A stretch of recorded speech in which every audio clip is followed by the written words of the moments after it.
When the lawyer read my husband's will, I felt my heartbeat slow, then stop, then drop straight through the floor.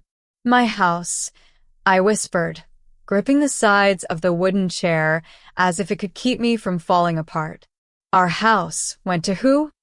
The lawyer cleared his throat, eyes softening the way people do when they know a bomb they didn't throw is about to explode in their lap. To a Marcus Gaines, he repeated gently. Age 43. Listed as your husband's son. I didn't hear the rest. The walls of that tiny office in downtown Birmingham blurred into soft shapes. The smell of old paper filled my nose. A ticking clock above the bookshelf suddenly sounded as loud as a hammer. My husband, Clarence, the man I'd loved since I was 27 years old, had a whole-grown son I never knew about. Baby, before I take you any further, let me ask you one thing. Where are you watching this? In your kitchen while you're cooking dinner? On your couch under a blanket? In bed trying to fall asleep? If you ever discovered a secret that shattered your whole world, tell me in the comments. And don't forget to like this video and subscribe so you don't miss more stories like this. Now let me tell you how I found out my husband wasn't the man I thought he was, and how his hidden child almost took the very home I built with my bare hands. I must have looked lost, because the lawyer slid a cup of water toward me. I stared at it without blinking. Mrs. Gaines, he asked softly, do you need a moment? Moment? I needed a whole new life. I was 72 years old. I'd been married to Clarence for 45 of those years. 45 years of cooking his meals, folding his shirts, praying over him, holding his hand at night, and now this stranger's name was written next to my husband's in the will like he belonged more to Clarence than I ever did. My husband didn't have no son, I whispered. Not outside, not inside, not nowhere. But the lawyer simply turned the document so I could see. And there it was. Typed neat. Cold. Permanent. Marcus Gaines. Beneficiary, primary residence, relationship, son. My breath trembled out of me. I stared at Clarence's signature on the bottom of the page, strong, firm, clear. His handwriting, his hand, his decision. My house, I said again, voice cracking. The house I kept clean, the house I paid bills on, the house where I took care of him when he got sick. He gave that to a son I never even heard of.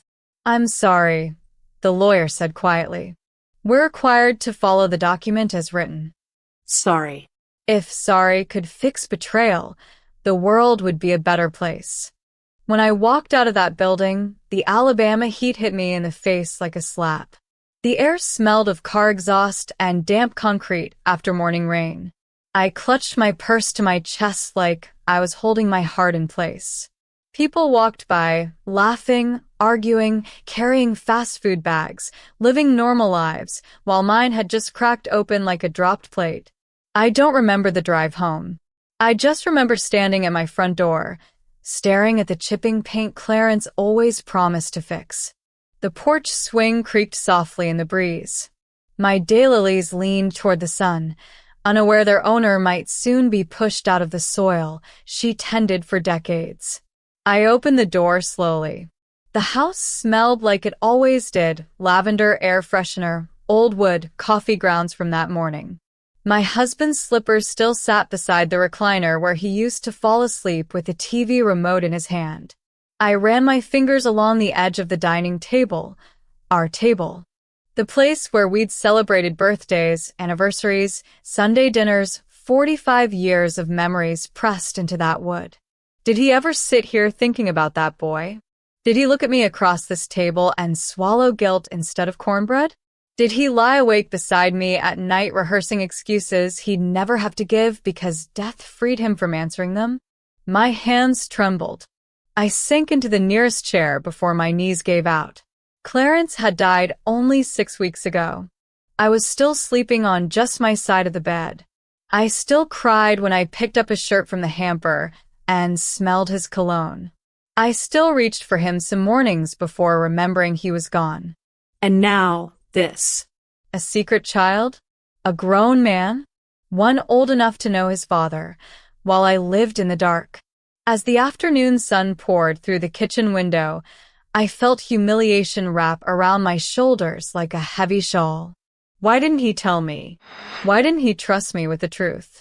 Why did he let me love him without loving me enough to be honest? Tears pooled in my eyes. I brushed them away angrily. Crying wasn't going to save my home, because according to that will, this house was already promised to someone else, a stranger, named Marcus. As the hours slipped by, evening settled in. Neighborhood kids rode past on bicycles. Someone grilled down the street, the smell of charcoal drifting on the breeze. Life moved forward, while mine stood stuck behind a glass wall. Then, somewhere between anger and grief, a new feeling took shape inside me. Resolve. I stood up, wiped my cheeks, straightened my blouse. If Clarence had a son, then I needed to look that truth in its face. And if that man thought he could walk into my home, take what I'd built, and erase me, he had another thing coming. I didn't know him. I didn't know his story. But I knew mine.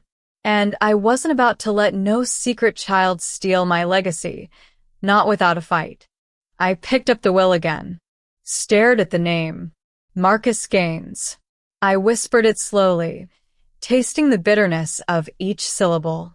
Then I reached for my phone, because if the lawyer wasn't going to explain who this man was, then I'd find him myself. I didn't call Marcus that night. My fingers hovered over the numbers more times than I care to admit, but every time I thought about hearing his voice, my husband's blood speaking into my ear, I felt my stomach twist. So instead, I sat quietly at my kitchen table, letting the slow tick of the wall clock steady me. I pressed my hands flat against the table, feeling the grooves and scratches Clarence and I had carved into it over a lifetime. It grounded me like nothing else could. I kept seeing Clarence's face. The way he'd smile when he'd come home from work, lunch pail dangling from his hand. The way he'd slip behind me while I cooked, humming some old blues tune, his hands warm around my waist. The way he'd close his eyes in church, his lips whispering prayers only God could hear. We didn't have a perfect marriage, no such thing exists. We fought. We disagreed about bills. He sometimes drank more sweet tea than the doctor liked, and I nagged him about leaving socks on the floor. But he was my partner, my person, the man who held me together after Mama died, the man who carried me through miscarriages and heartbreak. And now all of that was tangled in lies. I rubbed my temples gently. The house felt too quiet, like it was holding its breath with me. Clarence's recliner sat in the corner, his old corduroy cushion still shaped to his body. His glasses still rested on the little side table, one arm slightly bent from years of use. His scent, pine aftershave and peppermint gum, still lingered faintly in the air. I closed my eyes and breathed it in. For a moment, I almost forgot about the will, about Marcus, about everything. But grief doesn't let you stay anywhere too long. It pulls you back, makes you face the hurt head-on. The next morning, I woke up with my chest heavy, like a weight was sitting right over my heart. I shuffled barefoot across the creaky floorboards, the morning sun warming the wood beneath my feet. A robin sang outside my kitchen window as I brewed coffee, the smell filling the air with something familiar, something safe.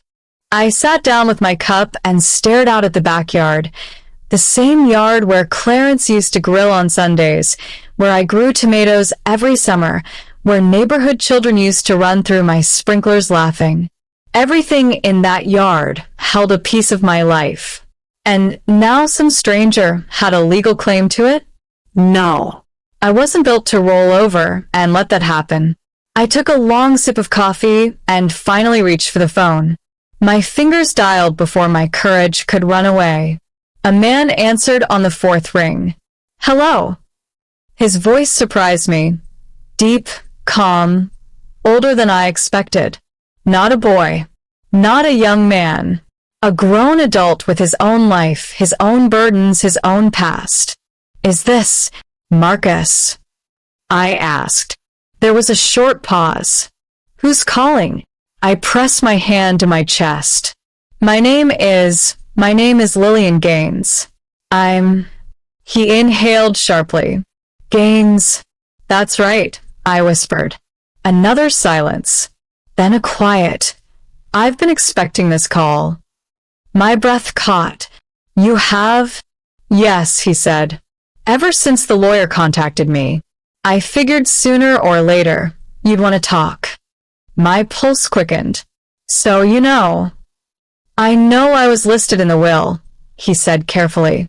I know Clarence was my father. The way he said Clarence made something in me flinch. He didn't say Dad. Didn't say my father with pride. He said it like a fact, a distant truth, a secret he'd carried so long it had calcified inside him. How long have you known? I asked softly.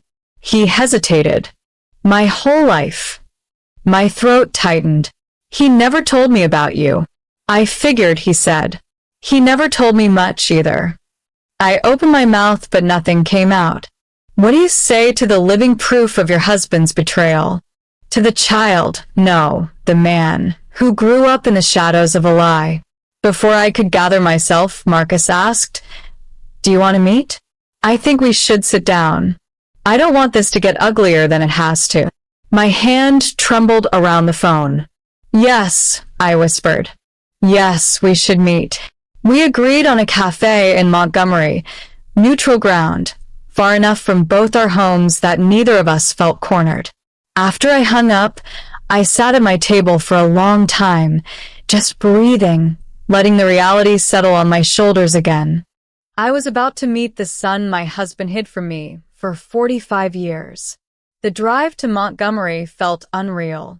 Cars passed, trees blurred, the radio hummed low gospel, but none of it touched me. My hands gripped the steering wheel tight as I replayed memories, the good ones, the soft ones, the innocent ones, and watched them crack under the weight of betrayal. When I reached the cafe, I sat in my car a moment before going inside. My palms were sweating. My heart thumped loud enough to drown out the hum of passing traffic. Finally, I pushed the door open and stepped inside. The smell of roasted coffee beans and cinnamon hit me hard. People chatted, typing on laptops, sipping drinks. Normal world. Normal day. Except mine wasn't normal at all. I scanned the room.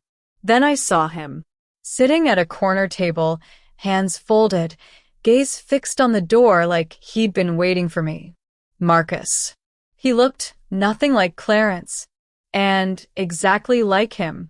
He had the same jawline, the same broad shoulders, the same deep-set eyes, except his held a sadness Clarence never let me see. He stood when I approached, respectful. Mrs. Gaines, he said softly. Lillian. I corrected. Call me Lillian. His lips curved into something like a smile, but it didn't reach his eyes. All right, Lillian. We sat. For a moment, neither of us spoke. We just stared, two strangers bound by a dead man's lies. Finally, he broke the silence. I'm sorry you had to find out like that. My throat tightened. I'm sorry you had to live like that. He exhaled slowly, and in that breath, I heard years, decades, loneliness, resentment, confusion, maybe even love, buried under anger and absence. I didn't come here to take anything from you, Marcus said quietly. Not your house, not your peace, not your memories. I frowned. Then why did he leave it to you? His eyes dropped to the table. I've been asking myself that same question my whole life. Something cracked open inside me. Not anger, not yet forgiveness, something softer. Pain recognizing pain. But pain doesn't erase betrayal. It only complicates it. Before I could reply, He looked up again, meeting my eyes clearly. "But you need to hear the truth," he said. My pulse raced. "What truth?" I whispered. He leaned back, swallowed hard, then said words that made my blood freeze. My mother wasn't the only one he lied to. My mother wasn't the only one he lied to. Those words hung in the air like smoke, thick, bitter, impossible to ignore. I felt them settle on my skin, my clothes, the table between us. Marcus folded his hands slowly, as if steadying himself before opening a wound that had been festering for decades. My mother, Denise, she always told me Clarence was my father, he said softly. But he wasn't in my life. Not really. He sent money sometimes. Birthday cards. A few short visits when I was little. But he never claimed me publicly. Never told his family. Never stayed long enough to make promises. His voice cracked, not enough to break, but enough to show there was a boy inside that man still waiting for answers. I leaned back, heartbeat slow and heavy. "He never spoke her name to me," I whispered. "Not once." Marcus nodded like he already knew. "He kept a secret. And for a long time I thought that was because he didn't love me." I swallowed. And now, he let out a hard breath. Now I think he was afraid. I raised an eyebrow. Afraid of what? He looked at me, really looked at me, with those deep-set eyes that reminded me too much of Clarence. "Afraid of losing you," he said. Something inside me shifted. Not forgiveness. Not comfort. Just a crack. A tiny fracture in the wall of certainty I had built around Clarence's betrayal. Marcus reached into his jacket pocket and pulled out a small envelope. Yellowed. Worn. The corners softened like it had been handled too many times. He slid it toward me. "This is yours," he said. "It's addressed to you." My hands shook as I picked it up. The handwriting was unmistakable. Clarence's careful print, the way he made the G in Gaines curl slightly at the top. "To my wife, Lillian," the envelope read. My throat tightened. "Where did you get this?" "My mother kept it," he said quietly. "For years. She found it on her doorstep one morning when I was maybe 8. She wouldn't open it. She said if Clarence wanted you to know about me, he would have told you himself." "So, she kept his letter?" I whispered, stunned. "She kept everything," he replied. "Anger makes people hold on to things longer than they should." My fingertips tingled as I tore the envelope open. Inside was a folded sheet of paper, brittle at the edges. I opened it slowly. The ink had faded, but the words were clear. "Lillian, there's something I should have told you long ago. Something I ain't been brave enough to say. I made a mistake before we married. A child came from it. His name is Marcus. I send what I can. I try to do right by him. But I love you. I choose you. And I'm scared the truth will make you leave. I love you more than anything. Clarence." My breath trembled. My eyes blurred. The cafe around me faded into soft shapes and distant murmurs. "Before we married," I whispered. Marcus nodded. "He never told you because he thought you'd walk away."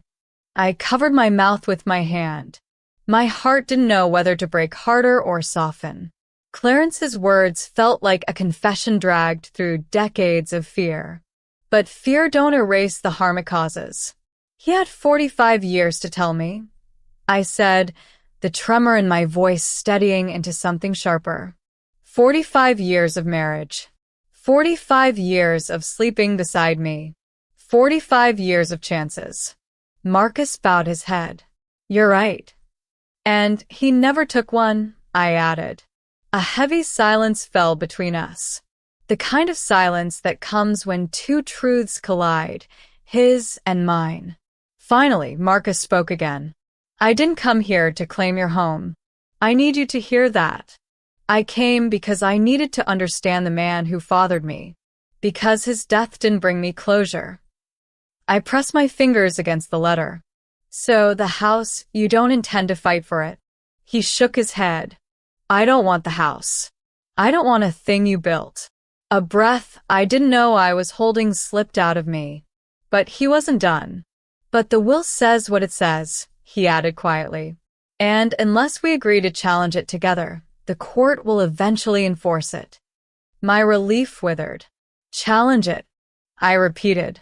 Yes, he said calmly. Not against you. With you. If you want to keep your home, you'll need to contest the will. I'll back you up. I'll testify that I don't want the property, that I believe Clarence made his decision out of guilt, not fairness. My eyes widened. You do that? He nodded slowly. I don't want anything from you, Lillian. Except maybe a little understanding. Understanding. A simple request. A heavy one, too. I looked at him. This man who should have been a threat, who instead looked tired, unsure, hopeful in a quiet way. How old were you when he stopped visiting? I asked. He stared at the table. 10. Why? Marcus hesitated. He said it was better that way. For both our families. Heat pricked behind my eyes. Clarence had been lying to both of us. Hiding from both of us. Protecting neither. Hurting both. I took a slow breath, feeling it settle deep into my lungs. We'll challenge it, I said. Together. Marcus looked up, shocked. I continued. But that don't erase what he did to me. Or you. We both need to deal with that. Separately and together. He nodded. I know. I leaned back, pressing my palm against the old letter. Tell me something, I said. Did he ever show you love? Marcus thought for a long moment. Then he said, with a voice lined in old pain. He tried. But he loved me from a distance. Like he loved me through a window. My heart cracked clean down the center. Because I knew that kind of love. The love you give only halfway. The love you're too scared to own fully. I folded the letter gently and slid it back into the envelope. Marcus, I said, if we're going to do this, if we're going to face the truth together, we need to start fresh. He blinked slowly. What does that mean? It means I don't want to see you as the son he hid. I want to see you as the man sitting across from me. Marcus's shoulders eased, not relaxed, not comfortable, but eased, like his body understood before he did. Thank you, he whispered. But I wasn't finished. However, I added, my voice steady, I need the whole truth, not just the part he left on my doorstep. Marcus's eyes sharpened slightly, fear flickering in the corners. What truth are you looking for? He asked. I stared at him, my fingers curling around the envelope like it held keys to a locked room. The truth about your mother, I said, and the truth about what happened between her and Clarence. Marcus's mouth tightened. He didn't answer. He just looked at me, and in that look I realized something chilling. Marcus wasn't just holding secrets. He was protecting someone. And the question I should have asked wasn't who is he? It was, what exactly does he know that Clarence didn't dare put in a letter? Marcus didn't answer right away. His eyes slid away from mine, toward the cafe window, toward the parking lot, toward anything that wasn't the truth he was holding in his chest like a hot coal. Marcus, I said gently, if we're going to challenge the will together, we need to be honest with each other. His jaw tightened. A muscle twitched near his cheek. His hand wrapped around his coffee cup like he needed the warmth to steady him. Finally, he blew out a slow breath. All right, he said quietly. But you might not like what you hear. I nodded. I already don't like what I've been hearing. So go on. He rubbed his thumb over the rim of the cup. When he spoke again, his voice was lower, heavier. My mother didn't keep the letter from you because she was angry, he said. She kept it because she didn't think you'd want it. I frowned. Why wouldn't I want to know the truth? He lifted his gaze to mine. Because she thinks your husband never chose her. Not once. Not even before he married you. My blood chilled. Explain that, I said. Marcus swallowed. They met at a church revival when they were both 22. My mother said he was charming, quiet, respectful, always smiling with his eyes. They dated for a short time, but when she got pregnant, Clarence disappeared. Pain crawled up my spine. Disappeared? Vanished, Marcus said. Stopped showing up. Stopped taking her calls. She went through the pregnancy alone. Had me alone. Raised me alone. Lord have mercy. Why? I whispered. Did she ever tell you why he left? She said she thought he got scared, Marcus replied. Said he didn't know how to handle becoming a father that young. But she also said something else. He paused, his voice tensing. She said Clarence told her he was talking to another woman.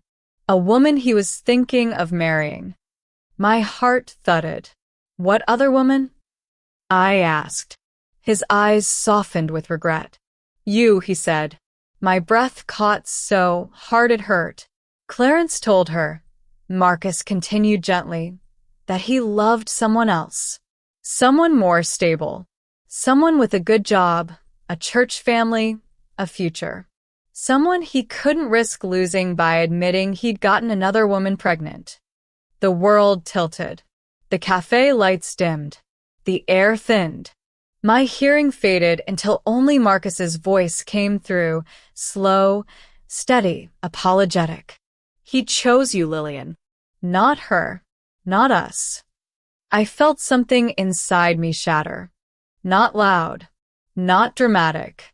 Just a small, quiet break, like an old plate slipping off a shelf and landing in soft grass. Clarence said, Marcus added softly, she's the kind of woman who deserves better than a man with my mistakes. Tears stung behind my eyes, hot and sudden. Better than his mistakes. Better than his truth. Better than the child he left behind. I pressed my hand against my chest, feeling my heartbeat thump against my palm like it was trying to escape the hurt. I thought we met through choir practice, I whispered. He used to say I was the first woman he ever felt steady with. He told me I was his fresh start. Marcus nodded. Maybe you were. But sometimes a fresh start is just a clean cover on top of a mess. My breath trembled. Marcus leaned back, voice softening. My mother didn't want me to hate him. She always said, your father made his choices, but we must live with ours. She never chased him, never begged him, never asked for a dime. And yet he still sent money? I asked. Yes, he said. In secret. Small amounts. Birthdays. School clothes. And once, when I was 13, he visited. I blinked. He visited? Marcus nodded. He sat on the edge of my bed and talked to me about school. Told me to stay out of trouble. Told me to treat people right. Marcus's eyes fogged with emotion. He cried that night. I remember because I didn't know grown men cried. My throat closed. And then I asked, barely breathing. And then he left at sunrise, Marcus said. Said he had obligations he couldn't explain. My stomach twisted. Obligations. Me. Our home. Our marriage. Marcus continued. After that, he only sent letters. Maybe to a year. My mother said he loved me the best way he knew how, from far away. I pressed my hand against my lips. Tears dripped onto my fingers. For 45 years, I whispered, I thought I had all of him. I know, Marcus said quietly. And for 43 years, I thought I had none of him. The weight of both truths sat heavy between us. Finally, Marcus reached into his bag and pulled out a small black box. There's something else, he said. My mother gave me this after he died. She said, He wanted me to give it to you if we ever met. He slid the box toward me. My fingers trembled as I opened it. Inside was a gold locket. Old. Delicate. Engraved with a design I recognized instantly. It was the locket Clarence had given me on our 10th anniversary. The one he said he bought especially for me. The one he said he'd saved months to afford. But inside this locket, there was a picture. 2 pictures. On one side, me, younger, smiling, wearing a Sunday hat, leaning against Clarence's arm. On the other, a baby. A brown-skinned baby with wide eyes and soft curls. My mother found that in Clarence's things after he passed, Marcus said softly. Said he kept it hidden in his garage toolbox.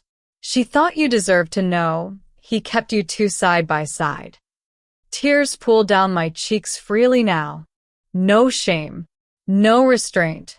I stared at the 2 faces, the wife he loved openly, the son he loved secretly, and my heart didn't know whether to break or beat harder. But then something else happened. Something quiet. Something dangerous. The sadness began turning into anger. Slow. Hot. Rising like heat off asphalt in July. Because love is one thing. But lies? Lies are a whole different beast. I closed the locket with shaking fingers. This is the truth, I whispered. All of it. Marcus nodded. It's the truth I know. I stared at him. You're not who I'm angry at, I said. His eyes softened with relief. But I need you to understand something, Marcus. I continued steadily. Clarence may have chosen me once, but in choosing me, he left you behind. Marcus swallowed hard. And now, I said quietly, we both gotta live with what he did. He nodded slowly. I know, but I wasn't done. Because if he lied to me for 45 years, I added, then I need to know one more thing. Marcus held his breath. Did he lie to you too? Marcus's eyes flickered. Fear, guilt, something else I couldn't name. What aren't you telling me? I asked gently. He looked down, closed his eyes, exhaled. Finally, barely audible, he said, there's more. About my mother. About why he stayed away. He didn't tell you. He lifted his gaze. He didn't tell me either. My heart pounded. What happened? I whispered.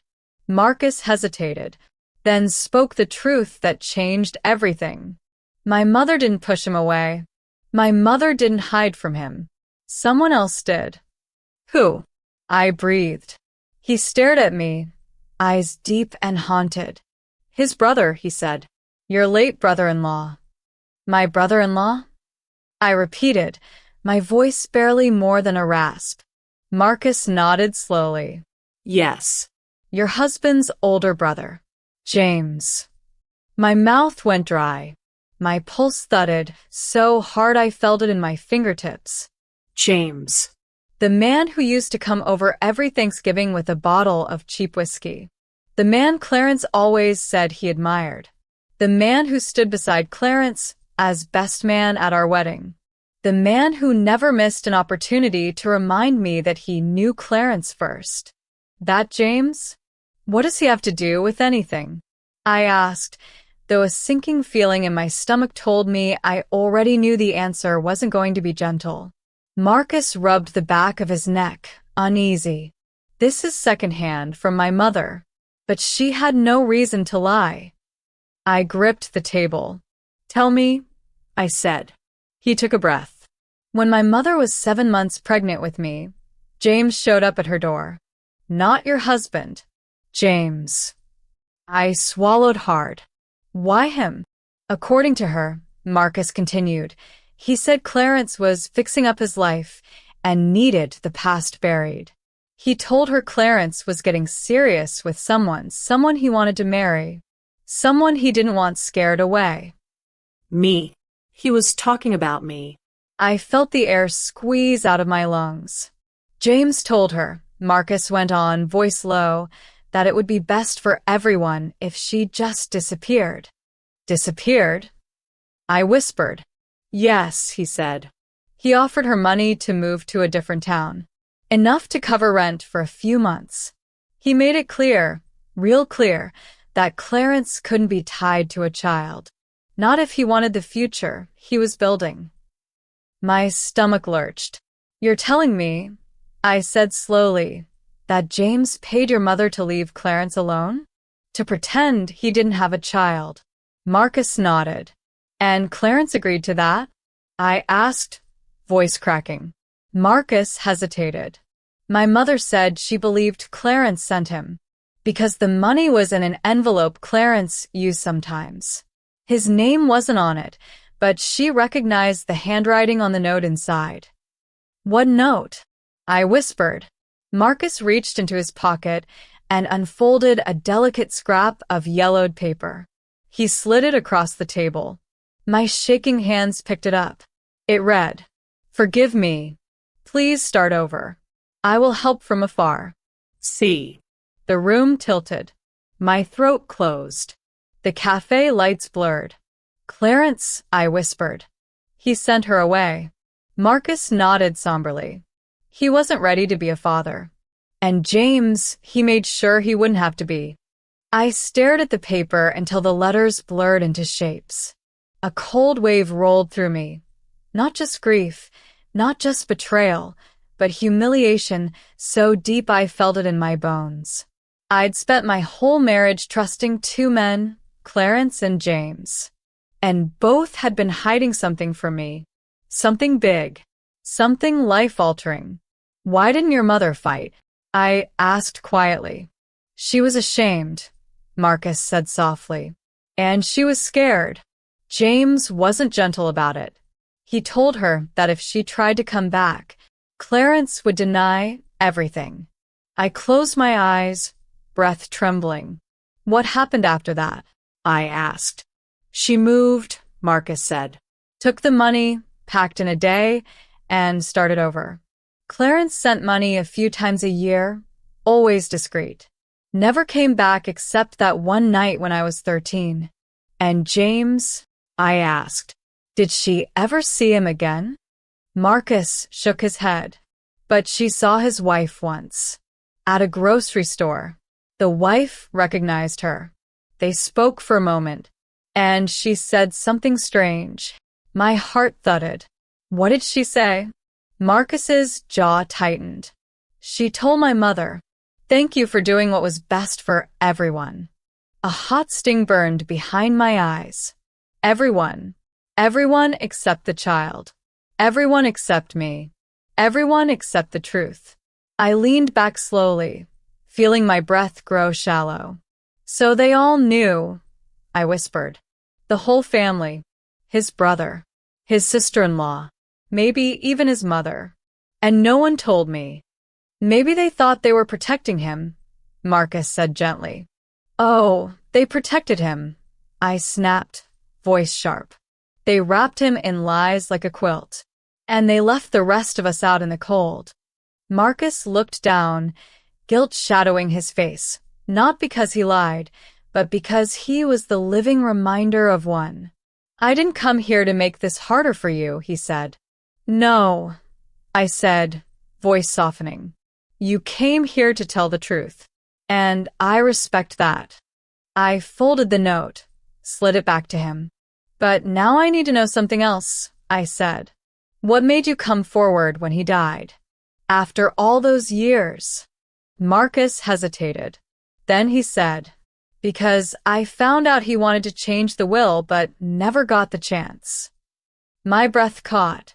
He wanted to change it? Yes, Marcus said. My mother told me. She got a call from him 6 months before he passed. He said he wanted to set things right, that he was thinking about telling you, that he wanted to acknowledge me before it was too late. I swallowed hard. Clarence died suddenly. A heart attack in his sleep. No warning. No chance for truth. No chance to fix anything. And that's when he reached out to the lawyer, Marcus continued.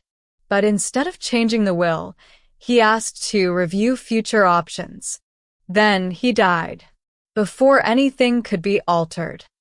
So the old will stay in place, I whispered. Yes, he said. It made sense.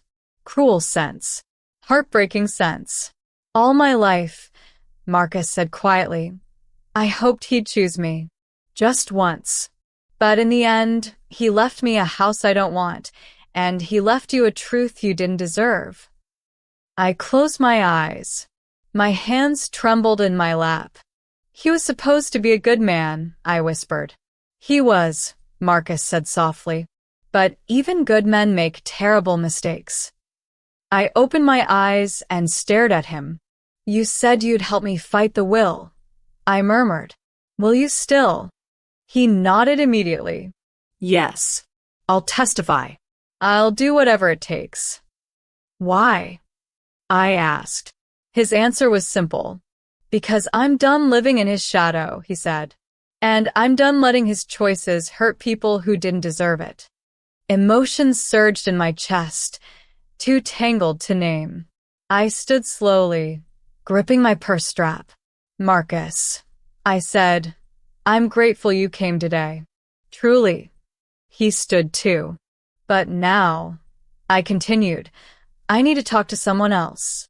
He frowned gently. Who? I looked at him with a steadiness I didn't know I still had. James, I said.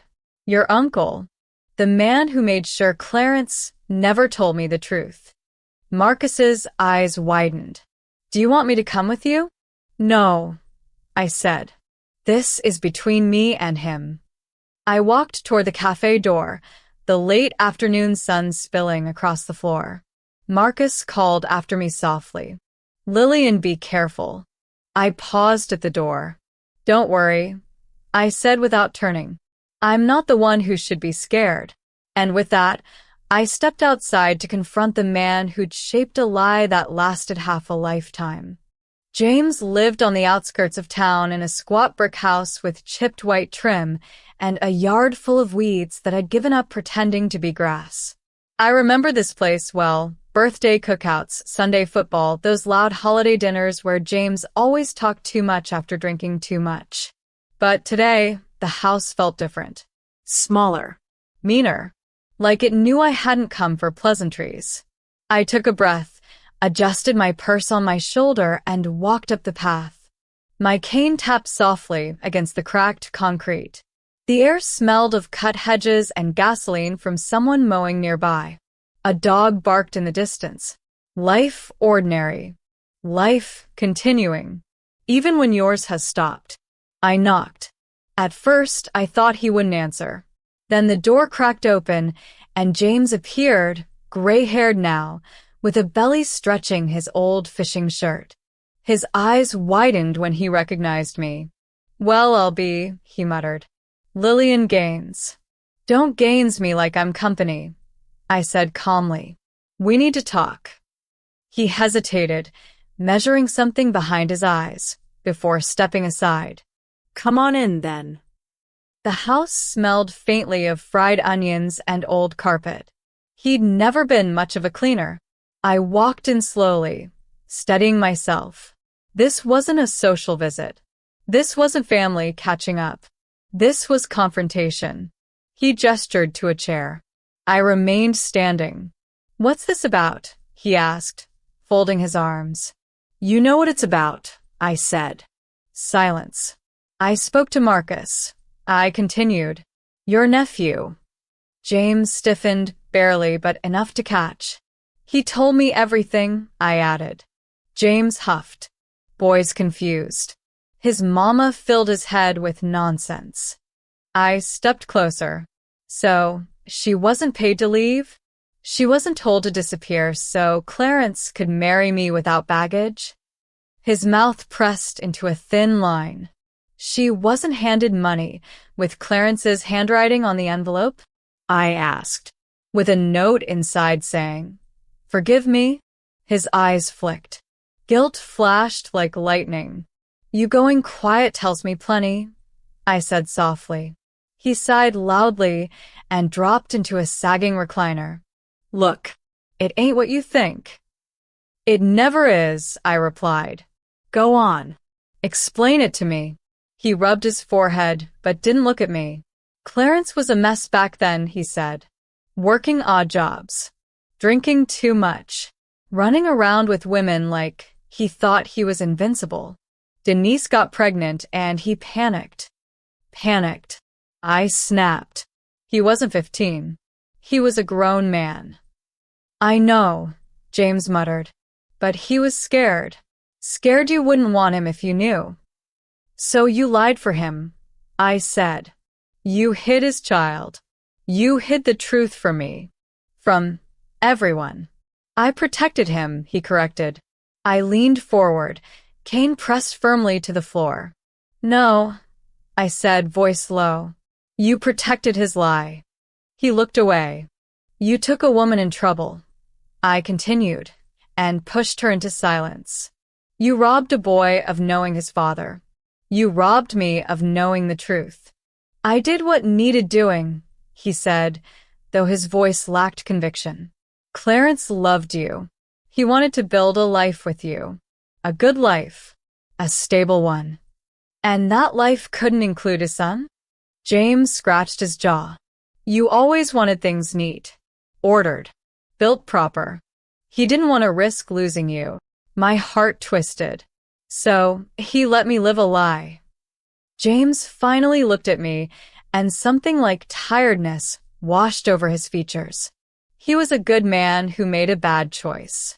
No, I corrected softly. He was a good man who made many choices, and you helped him hide them. He stood abruptly, anger flashing across his face. You came here to attack me in my own home? I shook my head. No, James. I came here to ask you one thing. He blinked. What? Why did you never tell me? I whispered. He swallowed. His shoulders sagged. I didn't think you could handle it, he said quietly. That sentence, that single sentence, was enough to light a fire I didn't know I still had inside me. Couldn't handle it? I repeated. James, I buried my husband. I buried my mother. I buried 2 miscarriages. I worked jobs on my feet 10 hours a day. I stood by Clarence through sickness and debt and doubt. I stepped forward, eyes burning. I handled everything life threw at me. But I wasn't given a chance to handle this truth because you two decided for me. James looked away, ashamed. You didn't protect me, I said, voice trembling.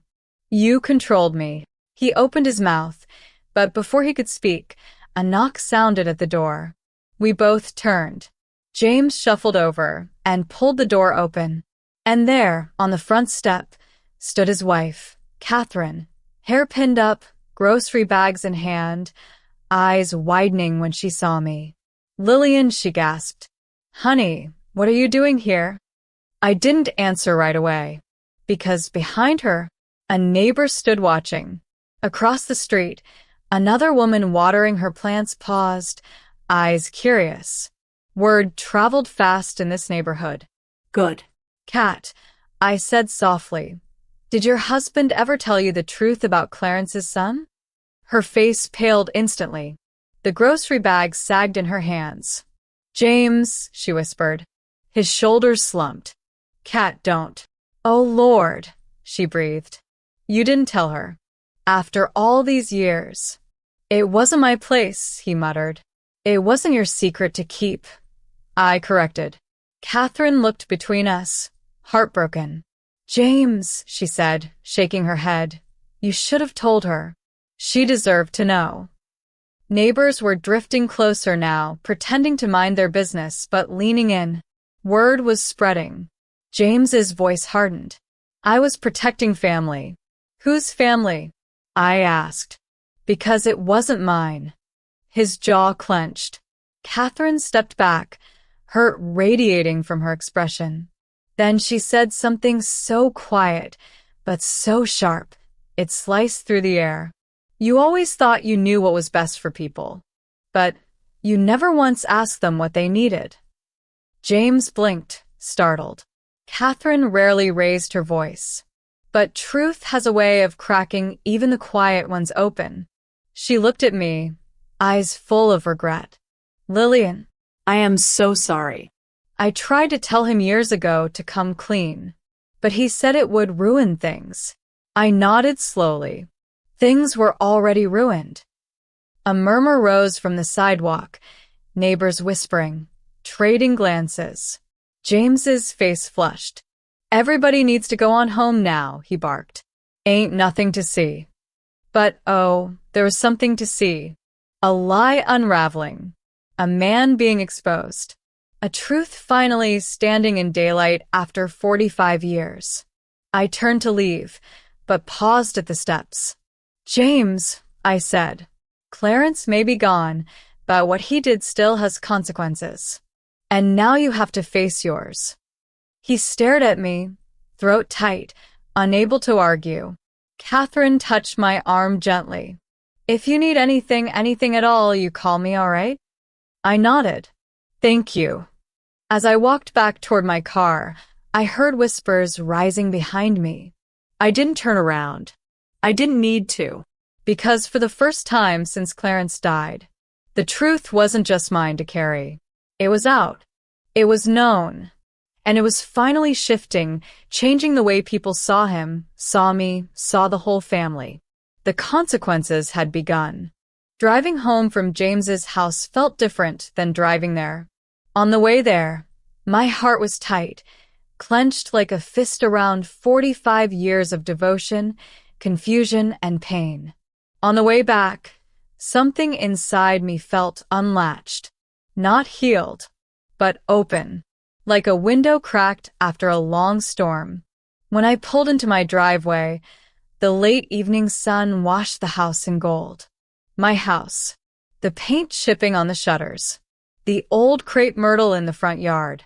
The porch swing where Clarence used to sit, rubbing his knees and talking about the weather like it was a living thing.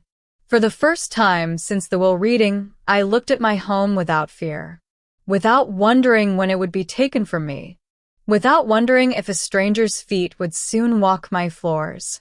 I walked inside slowly. The air smelled like lemon cleaner.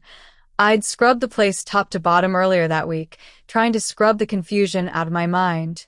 2. It never works, but the motions help. I set my purse down and touched the locket Marcus gave me, the one with my picture on one side and baby Marcus on the other. My thumb lingered on the clasp. It felt heavier tonight than it had earlier. A knock came at the door. I opened it to find Marcus standing there, hands in his pockets, shoulders tense. His eyes softened when he saw me. You all right? He asked quietly. I nodded. I just came from James's. I figured, he said. He called me. I blinked. What did he say? Marcus sighed, looking past me toward the house. His voice dropped low. He said you came in there like a storm. A bittersweet smile tugged at my lips. Did he say I was wrong? No, Marcus said. Just that he wasn't expecting you to come with the truth in both hands. I stepped aside. Come in. He followed me to the kitchen. I poured us both iced tea. He looked around slowly, taking in the photos on the wall, the old handmade ceramic bowl on the table, the framed marriage certificate hanging near the pantry. This is a beautiful home, he murmured. It feels lived in, loved in. It has been, I whispered. He sat at the table. I sat across from him. After a moment of silence, he said, I want to help you keep it. I know you do, I said softly. I talked to a lawyer friend of mine, Marcus continued. If we can test the will together, with everything we know, especially about James's involvement, the judge will almost certainly rule in your favor. I nodded. And the will? We'll show it was outdated, based on a guilty conscience, not intention, he explained. You'll keep the house. Relief washed through me, but it wasn't the soaring kind. It was tired relief. Old relief. The kind that seeps into your bones slowly. Thank you, Marcus, I said. Truly. He gave a small smile, but there was sadness in it too. It's funny, he said. I spent most of my life wishing he'd choose me for once. But now I realize he didn't choose either of us the way we deserved. I felt something soften in my chest. You deserved a father, I whispered. You deserved the truth, he replied. Our eyes met, and for a moment, I saw not Clarence's son, not the threat in the will, not the stranger from the cafe. I saw a man trying to make sense of his life, just like I was trying to make sense of mine. I want you to know something, I said, my voice trembling slightly. None of this is your fault. You didn't ask to be hidden. You didn't ask to be left out. He swallowed hard. And you didn't ask to be lied to. We sat in silence, letting the truth settle gently between us. After a long moment, Marcus reached into his pocket and placed something on the table.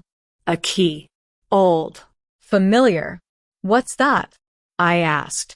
It's the spare key your husband gave me when I was a teenager, he said, eyes low. He told me if I ever needed a safe place, I could come here. I never used it, but I held on to it. My breath hitched. I don't want it anymore, he added softly. It doesn't belong to me. I picked up the key, feeling the cool metal against my palm. Let me ask you something, I said gently. If things had been different, if Clarence had told me the truth from the beginning, do you think you and I would have met sooner? Marcus smiled faintly. Maybe. Maybe I would have come by for holidays. Maybe you and my mom might have gotten along. Maybe I'd have been in some of those pictures on your wall. My heart ached at the thought. How different all our lives could have been if Clarence had chosen honesty instead of fear. But we can't rewrite the past, Marcus said. We can only decide what to do with the truth now. I nodded slowly. Then here's what I choose. I want you in my life. Not as some shadow from Clarence's past. As Marcus. A man I'm choosing to know. His eyes glistened. I'd like that. More than you know. The moment stretched warm and fragile between us, like a new thread being sewn into an old quilt. After he left, I sat alone in the dim kitchen, sipping tea and listening to the house settle around me. Streetlights glowed through the curtains. Crickets chirped outside. The world felt softer somehow, like it had exhaled. I touched the locket again. This time, it didn't feel heavy. It felt honest. Not pretty, not painless, but honest.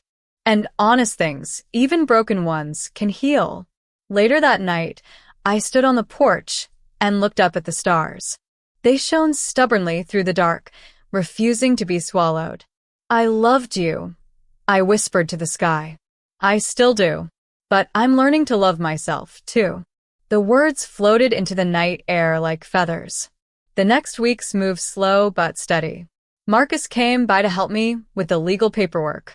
Catherine brought casseroles and apologized every time she blinked. Neighbors whispered, not with pity, but with something like respect. Even the lawyer was shocked by how fast Marcus agreed to support my claim. Piece by piece, I felt my life reshaping itself. Not around Clarence's lies, but around my own truth. And for the first time in a long while, I thought, maybe healing isn't about forgetting the pain. Maybe it's about learning to breathe around it. Weeks passed, and something in me shifted, quietly, like a door opening in an old house. The kind that's been stuck for years, but finally gives way after enough patience, enough truth, enough light. The judge ruled in my favor. The house stayed mine. Marcus stood beside me in that courtroom, not as an enemy, not as a threat, but as a man trying to untangle himself from a lifetime of being hidden. We walked out into the sunlight together, two people who'd learned the hard way that secrets don't stay buried forever.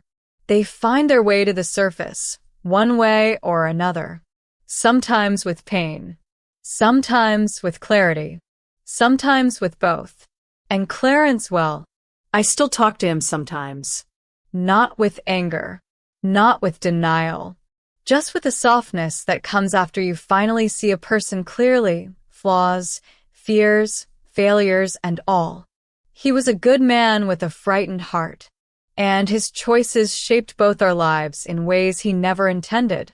I keep the locket on my dresser now. Some mornings I hold it, feel the weight of it in my palm, and whisper to that younger version of myself in the photo, "Baby, you survived this. And you're still standing." If you're listening to my story right now, wherever you are, know this. You can love someone deeply, truly, with all the light inside you, and they can still hide things in the dark. But their secrets don't define your worth. Their fear doesn't diminish your strength. Their choices don't cancel your dignity. Healing doesn't come all at once. It comes in breaths, in steps, in moments when you finally choose yourself. And now I want to ask you, have you ever discovered a truth that changed everything you thought you knew about someone? Would you have fought for your home like I did? Tell me in the comments. Make sure you like this video, subscribe, and turn on notifications, baby. Because life's lessons don't ever stop coming. And neither do the stories.